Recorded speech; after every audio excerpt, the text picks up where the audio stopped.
प्रिय श्रोताओं, स्वागत है आपका ऑडियो कहानी बाय संयोगिता में। आज की यात्रा में हम सुनेंगे काशी के कोतवाल की अद्भुत कहानी, काल भैरव की कहानी। आइए बिना देरी के शुरू करते हैं आज की यात्रा।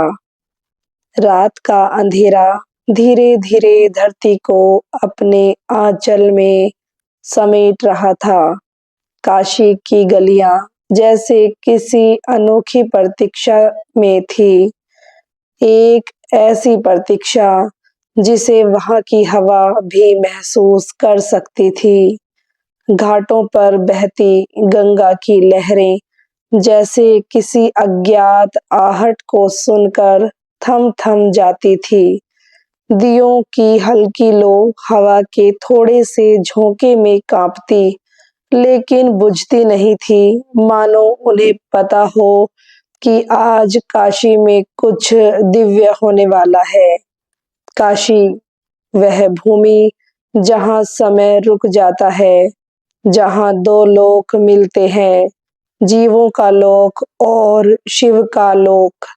और आज यही काशी एक ऐसी शक्ति को जन्म देने वाली थी जो आगे चलकर काल नियंता, भूतल का रक्षक और धर्म का प्रहरी कहलाएगी, काल भैरव। लेकिन यह कथा यहीं से शुरू नहीं होती। यह आरंभ होती है बहुत दूर, बहुत ऊंचे ब्रह्मलोक में, जहां सृष्टि का संचालन करने वाले ब्रह्मा जी बैठे थे। वहां एक समय ऐसा था जब देवताओं और ऋषियों के बीच यह चर्चा चल रही थी कि सर्वोच्च सत्ता कौन है, ब्रह्मा, विष्णु या महेश। अनेक मत, अनेक तर्क, पर कोई नतीजा नहीं। तभी ब्रह्मा जी के मन में एक हल्की सी अहंकार की चिंगारी उठी। उन्होंने कहा, मैं सृष्टि का रचयिता हूँ, मेरे बिना कुछ भी नहीं, मैं ही सर्वश्रेष्ठ हूँ। उनका स्वर कड़क था, लेकिन उसमें छिपा अहंकार देवताओं को बेचैन कर गया। वहीं शिव जी शांत बैठे, सब देख रहे थे। शिव जो सृष्टि को रचते नहीं बल्कि संगठित करते हैं, जो विनाश करते हैं, लेकिन वही विनाश नव सृजन का पहला चरण बनता है। वही शिव ब्रह्मा के अहंकार को देख मुस्कुराए। अहंकार जो सृष्टि का सबसे बड़ा विष है और उस विष को शांत करना था। तभी शिव ने अपने भीतर छिपी उस शक्ति को पुकारा जिसे संसार उनके रुद्र स्वरूप के नाम से जानता है।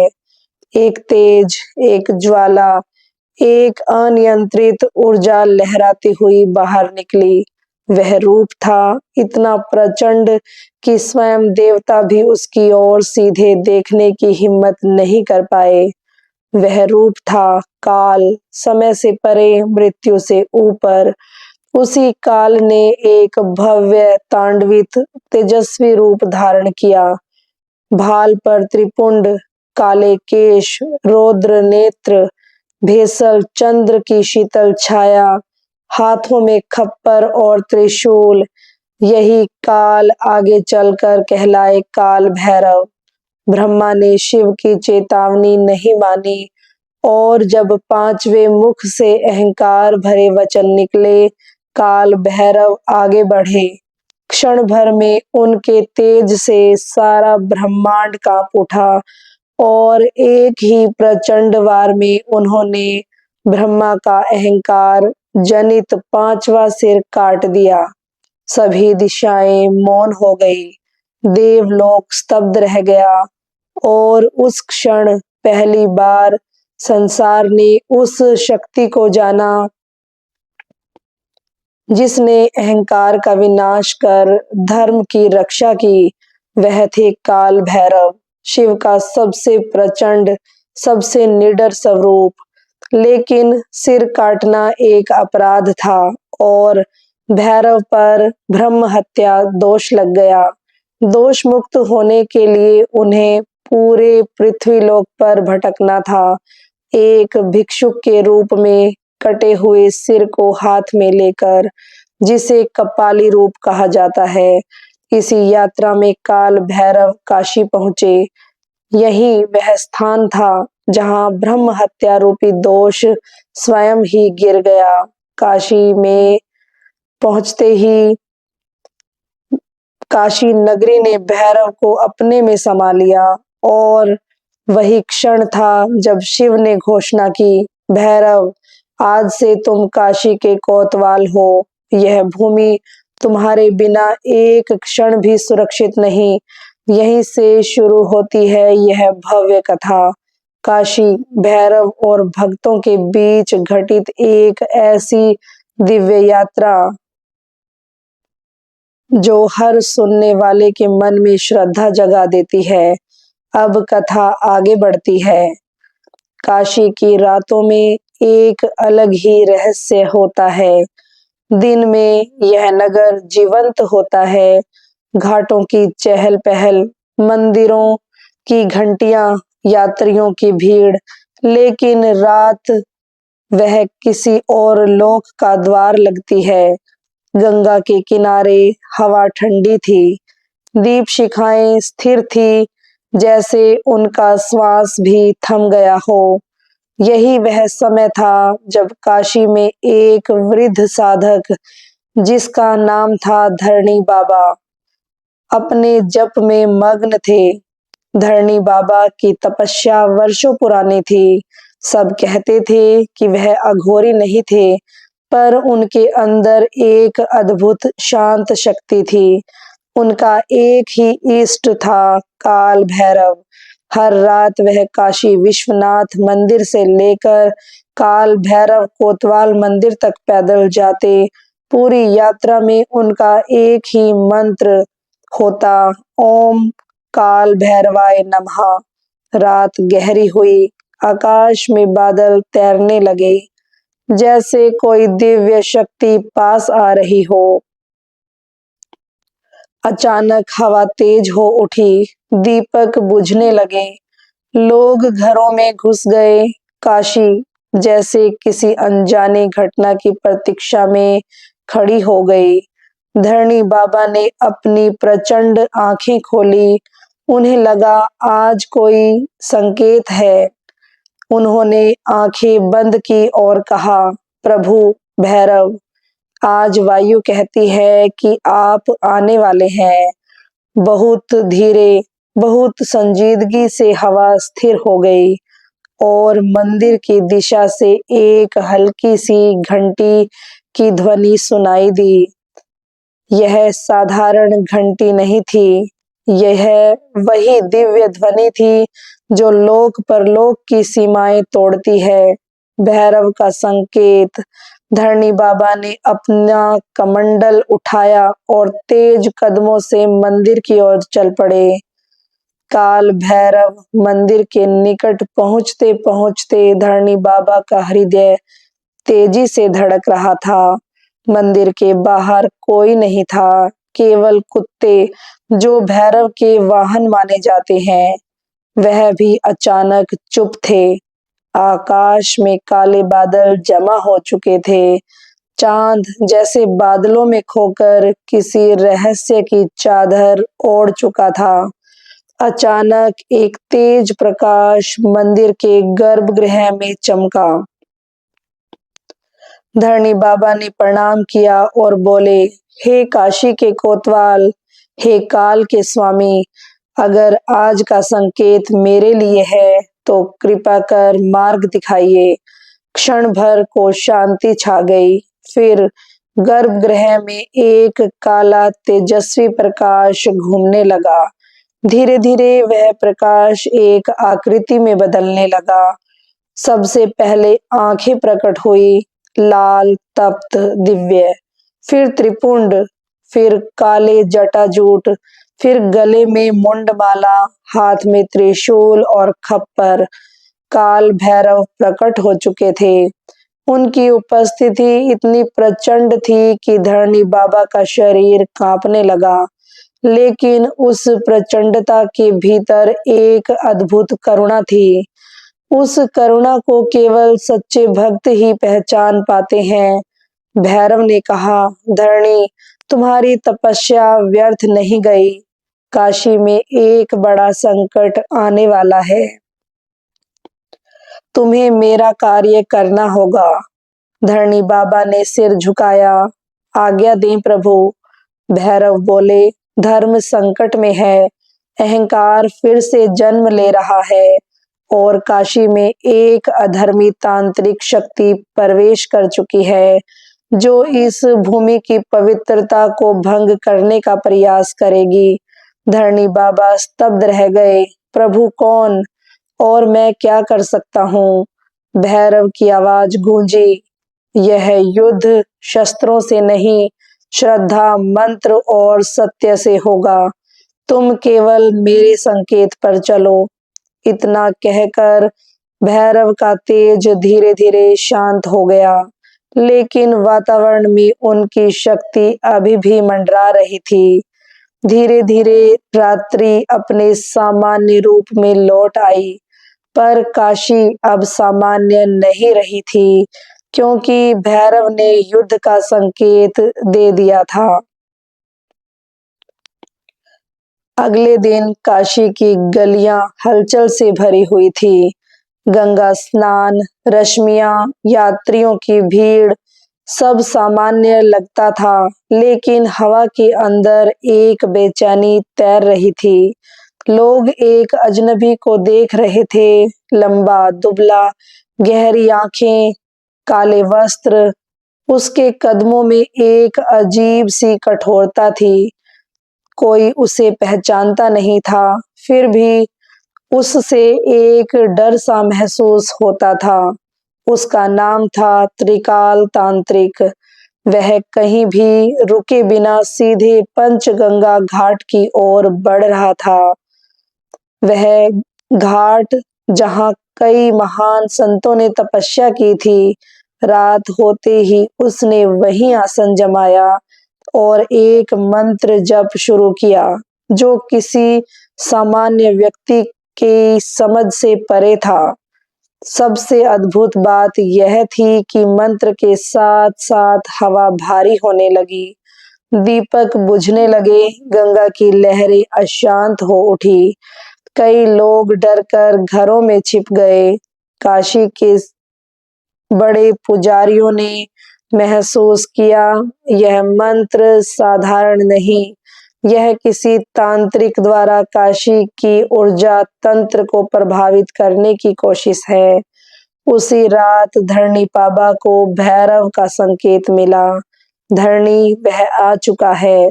तुम्हें कल सुबह उससे पहली बार सामना करना होगा। अगली सुबह पंचगंगा घाट पर अद्भुत दृश्य था। त्रिकाल तांत्रिक गहरे ध्यान में बैठा था, जबकि धरणी बाबा शांत भाव से उसके सामने पहुंच गए। तांत्रिक ने आंखें खोली। उसकी दृष्टि तीखी थी, जैसे किसी के मन को चीरकर अंदर झांक सकती हो। उसने मुस्कुराते हुए कहा, ओहो, तो तुम हो भैरव के साधक। धरणी बाबा शांत हो गए। हाँ, मैं उन्हीं के शरणागत हूँ। तुम कौन हो? तांत्रिक हंसा। मैं वो हूँ जिसे संसार रोक नहीं सकता। मैं काशी की ऊर्जा को बदलने आया हूँ। यह नगर अब सिर्फ देवताओं का नहीं रहेगा, यह तांत्रिक शक्तियों का केंद्र बनेगा।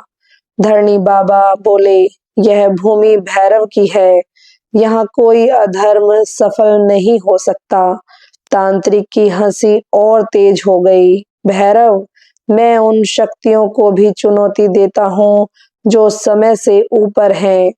उसके बाद उसके शब्द जैसे पूरे घाट में गूंज उठे। धरणी बाबा ने अपने भीतर उठती चिंता को शांत किया। उन्हें पता था अहंकार का जन्म हो चुका है। अब लड़ाई निश्चित है, क्योंकि जहां अहंकार होगा वहां भैरव अवश्य आएंगे। उस रात काशी आसमान्य थी। घाटों पर घूमने वाले कुत्ते बेचैन थे। कुछ तो मंदिर के पास बैठकर लगातार आकाश की ओर भौंक रहे थे, जैसे किसी अदृश्य शक्ति को देख रहे हों।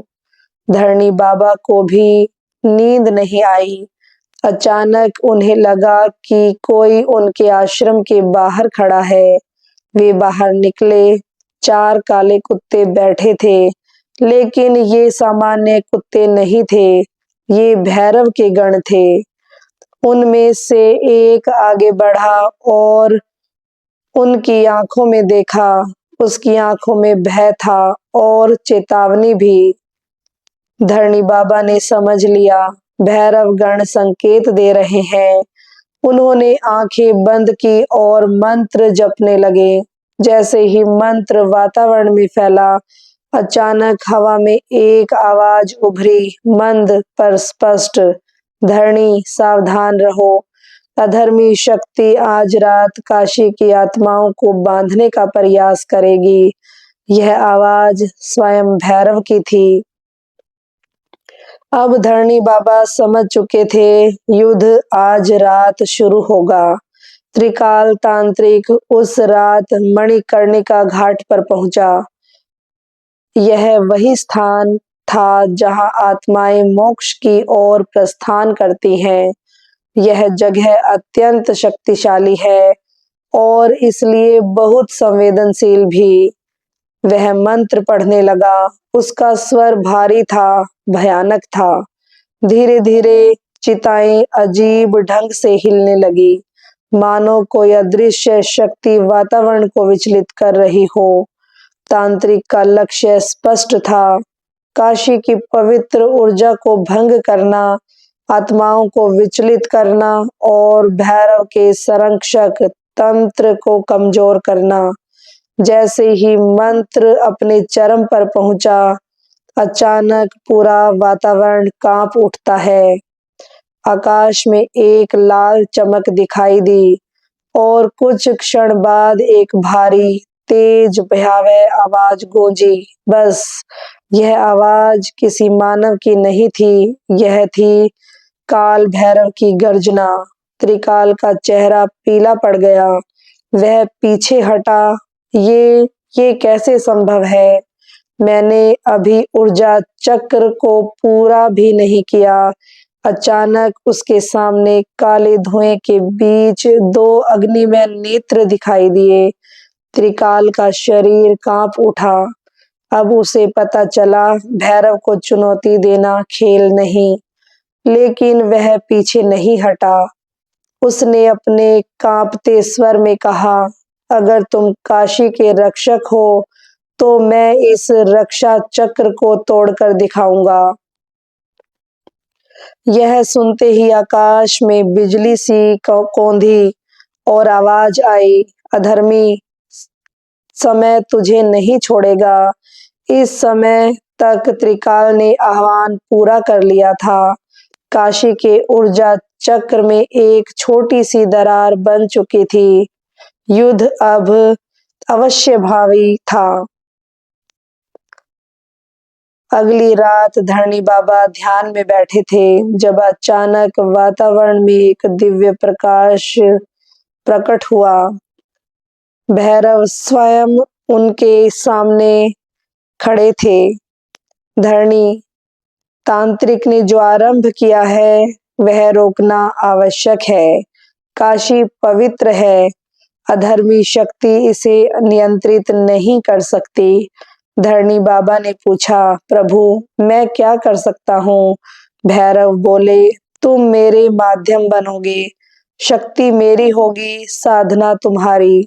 धरणी बाबा ने सिर झुकाया, मैं तैयार हूँ प्रभु। भैरव ने अपना त्रिशूल धरणी बाबा के सिर पर रखा। एक दिव्य ऊर्जा उनके भीतर प्रवाहित हुई। वह ऊर्जा इतनी तीव्र थी कि बाबा का शरीर कांपने लगा, लेकिन अंत में वे स्थिर हो गए। भैरव बोले, अब तुम मेरे प्रतिनिधि हो, लेकिन सावधान, लड़ाई आसान नहीं होगी। इतना कहकर वे अदृश्य हो गए। भैरव ने धरणी बाबा को निर्देश दिया था कि काशी के 5 स्थलों पर जाकर संरक्षण चक्र को सक्रिय करना होगा। काल भैरव मंदिर, विश्वनाथ धाम, मणिकर्णिका घाट, पंचगंगा घाट, काशी की सीमा रेखा। इन 5 स्थलों पर विशेष भैरव मंत्रों का जाप कर काशी की रक्षा को मजबूत करना था, लेकिन त्रिकाल तांत्रिक भी इन जगहों पर अपनी शक्ति फैला रहा था। यह समय के खिलाफ युद्ध था और समय का स्वामी भैरव स्वयं इस युद्ध में उतर चुका था। त्रिकाल अब काशी को पूरी तरह अपने वश में करना चाहता था। वह जानता था कि यह नगर भैरव की निगरानी में है, फिर भी उसका अहंकार उसे पीछे नहीं हटने दे रहा था।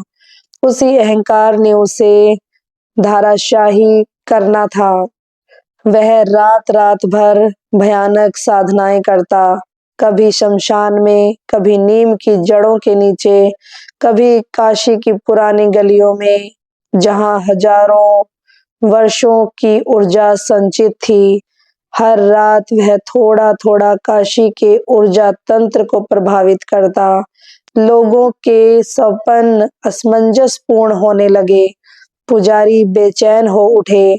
साधक दिन दिन भर थकान से चूर रहने लगे। धरणी बाबा समझ चुके थे कि यह सब त्रिकाल के कारण है। यह टकराव काशी के प्रसिद्ध व्यास कुंड के पास हुआ। त्रिकाल वहां एक अत्यंत गंभीर मंत्र प्रयोग कर रहा था। वह मुख से एक मंत्र बोल रहा था, नमो काल नियंत्राय, नमो मायाधिपते। उसकी आवाज भयानक थी। अचानक धरणी बाबा वहां पहुंचे। तांत्रिक क्रोधित हो गया। फिर तुम, किसने भेजा है तुम्हें? धरणी बाबा शांत हो गए और बोले, अधर्मी, यह भूमि तुम्हारे लिए नहीं है, यह भैरव की काशी है। त्रिकाल हंसा। भैरव, उन्हें भी मैं चुनौती देता हूँ। धरणी बाबा ने मंत्र प्रारंभ किया, ओम काल भैरवाय स्वाहा। दोनों की मंत्र ध्वनि टकराने लगी। आकाश में हलचल होने लगी। पेड़ झूमने लगे। हवा तेज हो उठी। अचानक धरणी बाबा के पीछे एक काला प्रकाश दिखाई दिया। वह भैरव का आभा मंडल था। त्रिकाल चिल्लाया, रुको, ये शक्ति, ये मेरे नियंत्रण से बाहर है। लेकिन बहुत देर हो चुकी थी। मंत्रों के टकराव से उत्पन्न ऊर्जा ने सारे क्षेत्र को कंपायमान कर दिया। तांत्रिक कुछ कदम पीछे लुढ़क गया। उसके माथे से रक्त बहने लगा। धरणी बाबा ने कहा, अभी समय है, लौट जाओ, अन्यथा समय तुम्हें नहीं छोड़ेगा। त्रिकाल गर्जा, मैं लौटने वालों में से नहीं हूँ, काशी मेरी होगी। यह पहला टकराव था। युद्ध शुरू हो चुका था। व्यास कुंड की रात, आकाश में बिजली की चमक लगातार हो रही थी। धरणी बाबा अपने स्थान पर अडिग खड़े थे और मंत्र जाप कर रहे थे, और उसी क्षण उनके पीछे एक काला तेजस्वी प्रकाश प्रकट हुआ। यह कोई सामान्य प्रकाश नहीं था। यह था काल भैरव का दिव्य आभा मंडल, जो केवल तब प्रकट होता है जब कोई भक्त सच्चे संकट में हो। उस आभा मंडल में से एक शक्तिशाली ध्वनि निकली, अधर्मी, तुमने काशी को चुनौती देने की भूल कर दी है।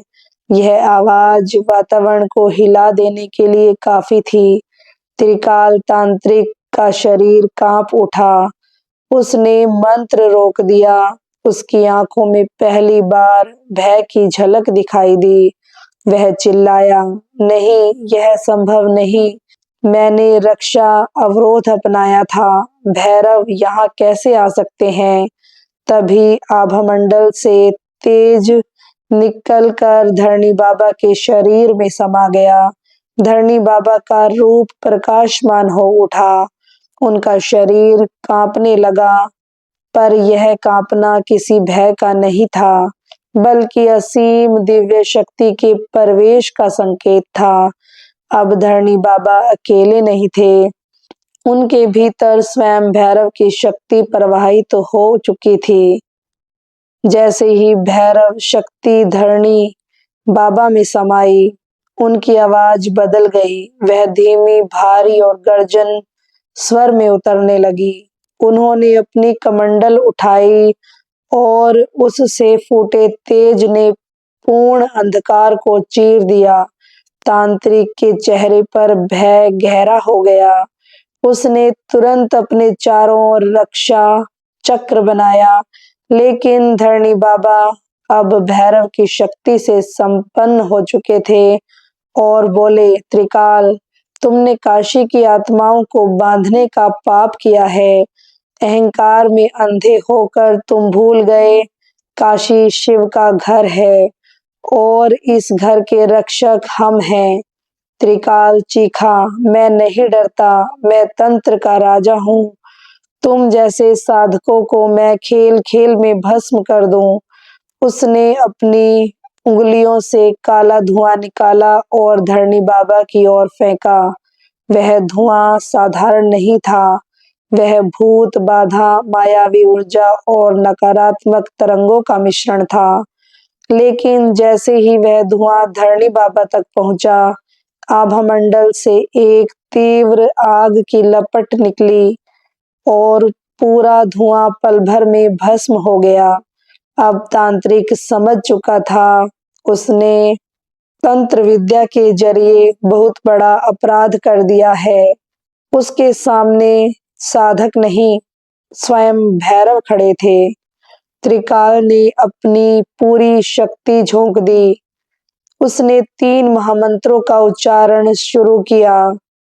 मंत्रों का कंपन काशी की मिट्टी तक महसूस कर किया जा सकता था। पेड़ हिल रहे थे, घाटों पर बैठे कुत्ते गुर्रा रहे थे और गंगा की लहरें अशांत हो चुकी थी। धरणी बाबा ने अपनी आंखें बंद की और मंत्र का उच्चारण किया। धरणी बाबा की मंत्र ध्वनि इतनी प्रचंड थी कि त्रिकाल के मंत्रों का प्रभाव टूटने लगा। आकाश में 2 ऊर्जाएं फिर से टकरा रही थी, एक काली भारी अधर्म की और दूसरी तेजस्वी दिव्य और धर्म की। कभी हवा रुक जाती, कभी तेज हो जाती, कभी आग की लपटें उठती, कभी पानी कांप उठता। यह केवल 2 मनुष्यों का नहीं, धर्म और अधर्म का युद्ध था।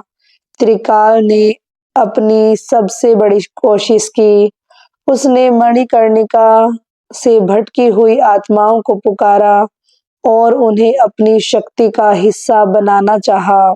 काले धुएं में कई आकृतियां बनती दिखी, मानो हजारों आत्माएं तांत्रिक की ओर खींच रही हों। धरणी बाबा ने यह दृश्य देखा और तुरंत भैरव का आह्वान किया, हे काल नियंता, हे भूतनाथ, हे काशी के स्वामी, इन आत्माओं को मोक्ष प्रदान करें। अचानक गंगा से एक दिव्य श्वेत प्रकाश उठने लगा। वह प्रकाश हजारों किरणों में बदलकर आत्माओं की ओर गया। आत्माएं शांत होने लगी और एक एक कर भैरव की कृपा से मुक्त हो गई। त्रिकाल चीख उठा, नहीं, ये आत्माएं मेरी थी, ये मेरा बल थी। लेकिन भैरव की आवाज गूंजी, अधर्मी, आत्माएं किसी की संपत्ति नहीं होती, वे केवल सत्य की होती हैं। इस शब्द के साथ तांत्रिक का सबसे बड़ा हथियार नष्ट हो गया। अब युद्ध में अंतिम मोड़ आने वाला था। आकाश में अचानक सब शांत हो गया, ना कोई हवा, ना कोई आवाज, ना कोई आंदोलन। समय ठहर गया और जब समय ठहरता है तो वही प्रकट होता है जो समय का स्वामी है, काल भैरव। काले बादलों को चीरते हुए भैरव का विशाल स्वरूप प्रकट हुआ। त्रिपुंड चमक रहा था, जटाएं वायु में नृत्य कर रही थी। भयंकर नेत्र लाल अग्नि की तरह दहक रहे थे। गले में मुंडमाला झूल रही थी, हाथ में खप्पर और त्रिशूल। त्रिकाल भय में जमीन पर गिर पड़ा। भैरव बोले, त्रिकाल, तुम्हारा अंत निश्चित है। तुमने काशी की मर्यादा का उल्लंघन किया है। तुम्हारा अहंकार तुम्हें पतन की ओर ले गया, और जहां अहंकार है वहां भैरव अवश्य आते हैं। त्रिकाल रोते हुए बोला, क्षमा क्षमा दे दीजिए महाकाल, मैं आपकी शरण में आता हूँ। भैरव शांत स्वर में बोले, शरण में आने का समय था जब तुमने पहला पाप किया था। अब परिणाम अवश्य योग है। भैरव ने त्रिशूल उठाया, उसका तेज काली रात को चीरता हुआ त्रिकाल की मायावी शक्तियों को तार तार कर गया। त्रिकाल की आत्मा भय में कांप रही थी, लेकिन उसे दर्द नहीं, एक सच्चाई समझ आई। दुनिया में शक्ति से बड़ी शक्ति नहीं, भक्ति है। भक्ति ही सबसे बड़ी शक्ति है, और अहंकार का अंत अवश्य होता है। कुछ ही क्षणों में तांत्रिक की सारी दुष्ट ऊर्जा नष्ट हो गई। उसकी आत्मा अंत में भैरव के चरणों में समर्पित हो गई। काशी फिर शांत नगरी बन गई। गंगा की धारा सामान्य हो गई। दीपक फिर से प्रज्वलित हो उठे। कुत्ते भैरव के मार्ग में बैठकर प्रणाम की मुद्रा में आ गए। युद्ध समाप्त होने के बाद भैरव ने धरणी बाबा को अपने सामने बुलाया। भैरव बोले, धरणी, तुम्हारी भक्ति, तुम्हारा साहस और तुम्हारा धर्म के प्रति अटूट समर्पण काशी के लिए अमूल्य है। धरणी बाबा जमीन पर गिरते हुए बोले, प्रभु, यह सब आपकी कृपा थी, मैं तो केवल आपका माध्यम हूँ। भैरव ने अपने हाथ से बाबा के सिर को स्पर्श किया। एक दिव्य ऊर्जा प्रवाहित हुई। आज से तुम काशी के भैरव तपस्वी कहलाओगे। तुम्हारे वंश में जो भी साधक जन्म लेगा, उसे भैरव का विशेष आशीष प्राप्त होगा। धरणी बाबा भाव विहल हो गए। उनकी आंखों से आंसू बहने लगे। यह आनंद, श्रद्धा और दिव्यता का मिश्रण था। भैरव बोले, काशी की रक्षा रेखा पुनः स्थापित करनी होगी। यह कार्य भी तुम करोगे। और बाबा ने 5 पवित्र स्थलों पर जाकर भैरव चक्र को पुनर्स्थापित किया। काल भैरव मंदिर, विश्वनाथ धाम, पंचगंगा घाट, मणिकर्णिका घाट, देवी अन्नपूर्णा का स्थान। जैसे जैसे वह मंत्र जपते गए, काशी की ऊर्जा पुनः संतुलित होती गई, मानो पृथ्वी स्वयं धन्यवाद दे रही हो। प्रातःकाल भैरव ने धरणी बाबा को अंतिम बार दर्शन दिए। गंगा के ऊपर सूरज की पहली किरण पड़ते ही उनका तेज धीमे धीमे आकाश में विलीन होने लगा। भैरव बोले, धरणी, याद रखना, जहाँ धर्म है, जहाँ सत्य है, जहाँ भक्ति है, वहां मैं सदैव हूँ। काशी मेरी है और मैं काशी का हूँ। धरणी बाबा ने अंतिम प्रणाम किया। भैरव का स्वरूप प्रकाश में घुला और आकाश में लुप्त हो गया। कुछ दिनों बाद काशी पहले की तरह शांत, पवित्र और दिव्य हो गई। घाटों पर आरती गूंजने लगी। कुत्ते फिर मंदिर के बाहर बैठकर भक्तों का स्वागत करने लगे। और रात में जब दीपक जलते तो हवा में एक हल्की सी, बहुत कोमल सी गूंज सुनाई देती, ओम काल भैरवाय नमः। यह संकेत था कि भैरव अब भी काशी की रक्षा कर रहे हैं, हर क्षण, हर पल। दोस्तों, यह थी काल भैरव कथा, एक ऐसी दिव्य गाथा जो हमें याद दिलाती है कि जब जब अधर्म बढ़ता है तो भैरव स्वयं प्रकट होकर धर्म और सत्य की रक्षा करते हैं। भैरव केवल रौद्र नहीं, वे करुणा के सागर हैं, जो अपने भक्तों की रक्षा करते हैं, हर कठिनाई, हर संकट और हर काल में। अगर आपको यह कहानी पसंद आई है, तो चैनल ऑडियो कहानी बाय संयोगिता को सब्सक्राइब कीजिए, वीडियो को लाइक कीजिए और भैरव के नाम से कमेंट कीजिए। जय काल भैरव। हम फिर मिलेंगे एक नई कथा के साथ। हर हर महादेव। जय काल भैरव।